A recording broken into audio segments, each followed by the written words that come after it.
দৃশ্য আমরা দেখতে পেরেছি এই মুহূর্তে। আমরা দেখতে পাচ্ছি শিক্ষার্থীদের সাথে এই শিক্ষার্থীকে বাদ করে যাচ্ছে, যারা শিক্ষার্থী ঢুকে পড়েছে তাদেরকে বের করে নেওয়ার জন্য। কারণ আমরা দেখেছি সচিবালয়ের ভেতরে সচিব থেকে শুরু করে বিভিন্ন ধরনের গুরুত্বপূর্ণ যারা কর্মকর্তা রয়েছেন তারা আটকে পড়ে আছেন এবং তাদেরকে পরবর্তীতে শিক্ষার্থীদের সরিয়ে দেওয়ার পরে তারা বের হয়েছেন এক এক করে। পেছনের দরজা দিয়ে কেউ বের হয়েছেন, কেউ সামনের দরজা দিয়ে বের হয়েছেন।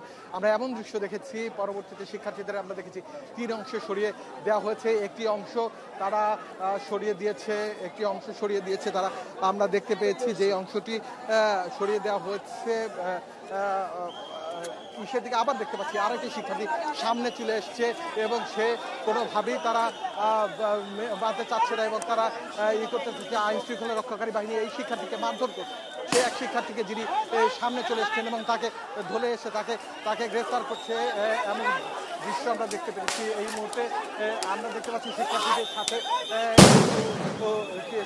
এই শিক্ষার্থীকে বাদ করে যাচ্ছে এবং যেই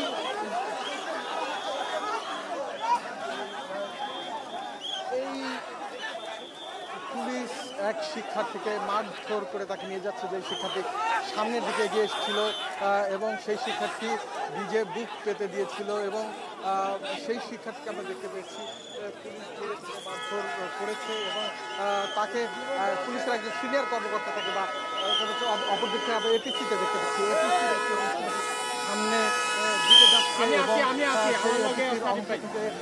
আমরা এই অপরদিক থেকে আবার পুলিশের পক্ষ থেকে ধাওয়া দেওয়া হয়েছে এবং এপিসি থেকে ধাওয়া দেওয়া হয়েছে শিক্ষার্থীদের যারা স্টেডিয়াম দিকে চলে যাচ্ছে। অপরদিক থেকে একটি সামনে এপিসি সেই দিকে সামনে যাচ্ছে। এই অবস্থায় এই এলাকায় রণক্ষেত্র পরিণত হয়েছে। ইট পাটকেল নিক্ষেপ থেকে শুরু করে সবকিছুই এখানে চলছে মুহুর্মুহু এবং সেই ধাওয়ায় আমরা দেখতে পাচ্ছি যে শিক্ষার্থীদের এই মুহূর্তে স্টেডিয়ামের ভেতরে সরিয়ে দেওয়া হচ্ছে এবং অপর দিক থেকে পুলিশের অবস্থা এই মুহূর্তে রয়েছে 0 পয়েন্টের মাঝে।